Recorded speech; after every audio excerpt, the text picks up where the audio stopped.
So today on Santa Watch, of course, talking about Santa Inc. and the trash fire that it has brought with it. As you can see, we are inching closer and closer to 200,000 dislikes. Every day we get closer. The real question is, will the show receive 200,000 dislikes before the 13th? I believe that is the day that we'll no longer be able to effectively use the dislike extension in Google Chrome. I believe it no longer will work for some reason.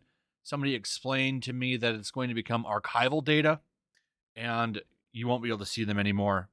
That's, I guess, when things are really going to take full effect, and there won't be any way around it. We'll see if that's true or not, but for now, we get to see him still. This will be the last time, I think, we're going to get to make videos on this kind of stuff. And it's such a shame. It really is, because people deserve to know what people really feel about things like this. Imagine going in there only seeing 4.4K likes. It's like, oh, I guess people must really like this holiday special. When they don't. I think it's pretty fair to say most people think it's a pile of shit. Seth Rogen, still quiet, not talking about it at all. No tweets whatsoever on Santa Inc. His latest is 43 minutes ago, where he put a frog face. That's it. 12 hours ago, where he said, yeah. Nothing about Santa Inc. Nothing. It's almost like he was told to be quiet about it. It's interesting. Sarah Silverman says free therapy and advice for the next hour. Going after somebody. And then right here, leave a message for the Sarah Silverman podcast by clicking here. Nothing about Santa Inc. Nothing. Almost like she's been told to stay quiet about it. That's interesting. You know who else isn't talking about Santa Inc.? HBO Max. They haven't talked about it in a while, which is also pretty interesting. It's almost like they want to distance themselves from it. Here's the last time they talked about it right here. There was that tweet with Craig Robinson. Yeah, right here. December 8th is the last time they talked about it. There's been a lot of silence. Now, they haven't talked about the show since December 8th. It's been a while, but also don't forget that Seth Rogen and also Sarah Silverman haven't talked about it in a while either. They actually haven't talked about it since like the second or the third. Like I said, I think they've been told to stay quiet and shut up about the show. Because all of the news on HBO Max right now, all about Sex in the City and this Lakers show. Winning Time, I think it's called. So I think it's like one of those documentary TV shows about the Lakers, which they do have a rich history. But that's it. It's all about West Side Story, Harry Potter reunion, and like Sex in the City returns or whatever, and the Lakers. Nothing on Santa Inc. So when you ask me the question, do I think Santa Inc. is going to get a season 2? I don't know. I don't think so. I don't think it's going to get a season 2. I don't think anyone cares about it. I think it's died off. I think HBO Max is done with it. And it's funny, like in this article, check this out. This is from MovieWeb. This is published 2 days ago. I think I touched on this in my previous video, but look at this. Look at this right here. What the critics are saying. 2 people. They grabbed from 2 people. That's it. The Decider and Variety. And then I think Hollywood Reporter reviewed it as well. That's it.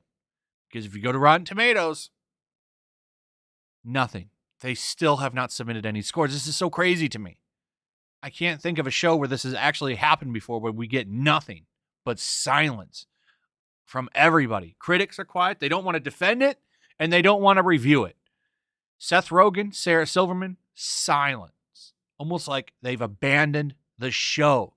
HBO Max puts a tweet out 2 days ago. That's it. press. No longer talking about HBO Max. Not talking about the controversy either. Moved on. Sex in the City. That's all they're talking about now. This is so weird. It's like it just exists and that's it. And, I do really wish we could see those internal numbers and know just how well this show did. I mean, still looking at recent reviews, people hate it. Nobody likes it. There's like 1 or 2 comments. I'll see some from people in my comment section. They'll say, well, I kind of liked it. Everybody else mostly hates it. I give it 1 star instead of half a star, since the artists and creative design team did a fairly awesome job with the scenes, choreography, set designs, and characters.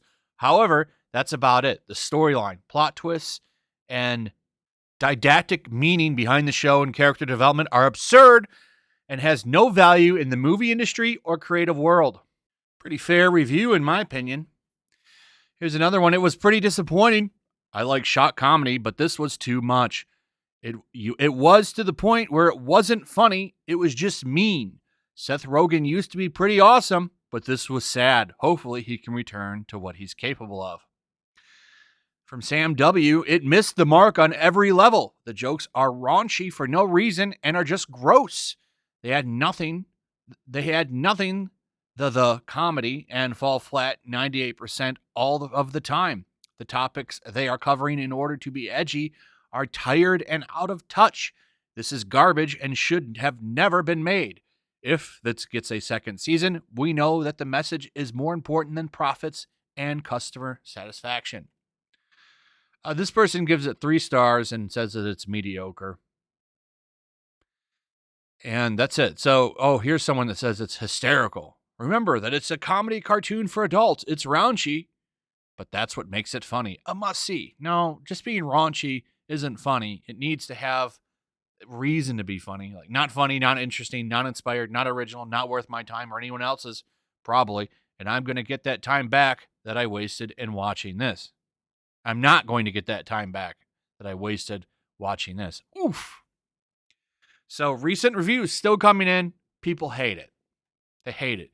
In fact, this is, as stated before, one of the lowest rated shows in history, which is pretty effing hilarious. I really wish we could see the data on this show. I really do. And it's a shame that we can't see it because I bet you it's awful.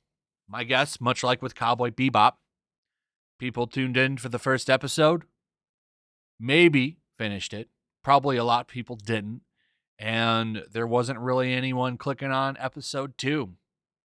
Because to most people, Christmas is a very loved holiday.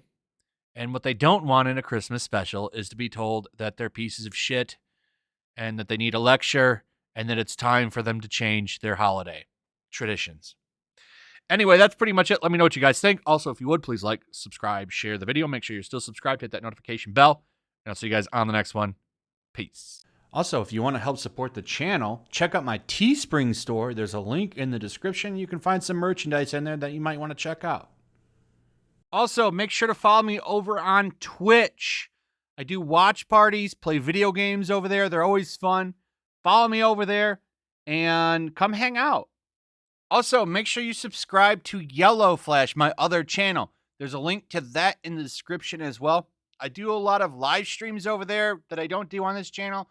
Usually smaller and a little bit more personal. So make sure you follow me over there and sign up.